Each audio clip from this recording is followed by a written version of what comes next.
राही का साथ देता है। प्रेम कहता है मुझे कोई बच्चा बच्चा नहीं चाहिए, और प्रेम के मुंह से निकल जाता है कि उसने पेपर के साथ, फार्म के साथ कुछ गलत किया है, और अनुपमा को समझ आ जाता है कि मेरा पेपर किसी ने जला दिया। उसे सपने में ये दिखाई देता है। तो राही का सपोर्ट करते हुए मोटी बा को खरी खोटी सुना देता है, डांट देता है कि राही ने मेरा साथ दिया है, अपने मायके से उसने रिश्ता तोड़ा है, अपनी मम्मी से उसने बातचीत बंद कर दी है। अगर वो मेरे साथ खड़ी है तो मैं भी हमेशा उसका ही साथ दूंगा। मुझे कोई बच्चा बच्चा नहीं चाहिए, हम दोनों काफ़ी हैं।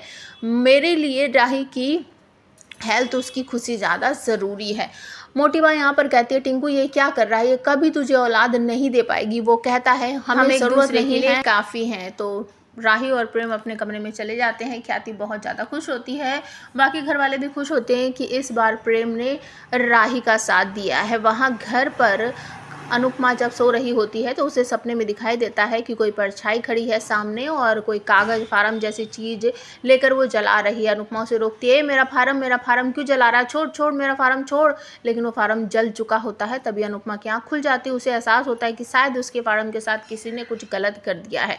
राही प्रेम अपने कमरे में सो रहे हैं।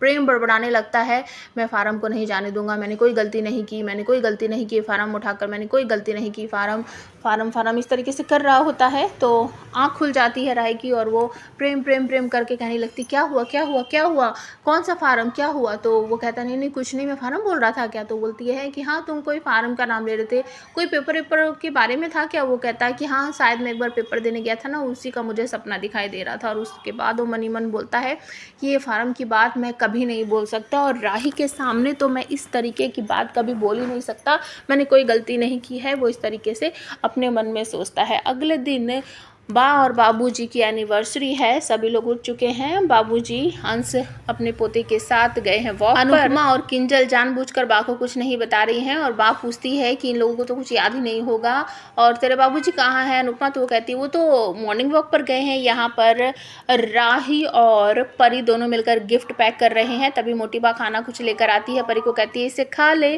तो वो ले लेती है, और उसके बाद पूछती है ये सब क्या हो रहा है। तो परी कहती है बाबूजी की एनिवर्सरी है ना, तो हम गिफ्ट पैक कर रहे हैं। मोटी बा कहती है तुम्हें ऐसा लगता है मैं वहाँ जाने दूंगी, बिल्कुल भी नहीं जाने दूंगी। प्रेम पीछे से आकर बोलता है कि मोटी बात जाने दो, बाबूजी के साथ हमारा कुछ नहीं है, उनके जीवन की इतनी बड़ी खुशी है, वो हमें उसमें शामिल होना चाहिए।